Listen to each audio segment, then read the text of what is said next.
Hello everyone, আসসালামু আলাইকুম। তো চলে এসেছি নতুন আরও একটি ভিডিও নিয়ে। এটা হচ্ছে লাঞ্চ ভিডিও।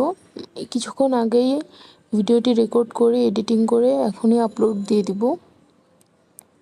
তো এখানে হচ্ছে ডিম ঝুরি ভাজা করব, পেঁয়াজ কুচি, মরিচ কুচি, আদা রসুন জিরার পেস্ট, হলুদ গুঁড়া, মরিচের গুঁড়া, গোটা জিরে, এই ওটাকে মাখিয়ে সাইডে রেখে দিয়ে একটি কড়াই গরম করে তার মধ্যে তেল দিয়ে মাছ দিয়ে দিলাম। 2 পিস মাছ ভেজে নিব। আমি আর আমার শ্বশুর আব্বুই লাঞ্চ করব, বাসায় আর কেউ নেই।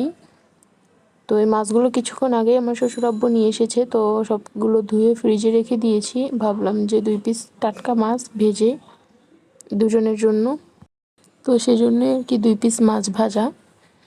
মাছ 2 পিসকে আমি বাটা মশলা আর সাথে মরিচের গুঁড়া, হলুদের গুঁড়া এবং লবণ এগুলো দিয়ে খুব সুন্দর করে ম্যারিনেট করে ভেজে নিলাম। এই তো লাল লাল মাছ ভাজা আমার কমপ্লিট। যে কোনো কিছু ভাজাভুজি আমার এবং আমার শ্বশুর আব্বুর ভীষণ পছন্দ, কিন্তু আমার শাশুড়ি মা আবার ভাজাভুজির চেয়ে একটু তরকারি বেশি পছন্দ করেন। তো যাই হোক, মাছ ভাজিটাকে সাইডে রেখে ডিমটা দিয়ে দিলাম।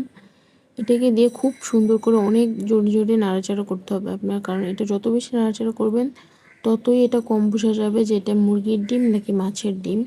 এটা এত সুন্দরভাবে করা যায় যে এটা মানে যে দেখবেন আপনাকে বানাইতে সে কখনোই বুঝবে না যে এটা কিসের ডিম। তো যাই হোক, আমার ডিম ভাজাটাও একদম কমপ্লিট। এখন সব খাবার দাবার সুন্দর করে সাজিয়ে গুছিয়ে নিয়ে চলে এসেছি ভাত খাওয়ার জন্য, কারণ অলরেডি 2:30 বেজে গেছে।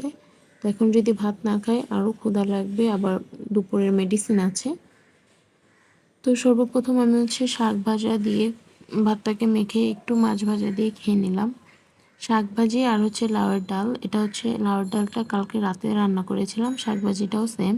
তো দুইটাই ছিল, সেটা দিয়ে সাথে ডিম ভাজি আর মাছ ভাজি দিয়ে খেয়ে নিচ্ছি। তো ডিম ভাজিও একটু নিয়ে নিলাম। এই গরমের মধ্যে লাউয়ের ডাল, টক ডাল এসব আমার তো ভীষণ ভালো লাগে। আপনাদের কার কার ভালো লাগে সেটাও কিন্তু অবশ্যই জানাবেন। তো এই তো ডিম ভাজি দিয়েও খাওয়া শেষ, এখন লাউয়ের ডালটা দিয়ে ভাত দিয়ে খেয়ে নিব। আমি খেতে থাকি, আপনারা আমার চ্যানেলটি সাবস্ক্রাইব করে আমার সাথেই থাকবেন এবং আমার ফেসবুক পেজ ফলো দেবেন। আল্লাহ হাফেজ।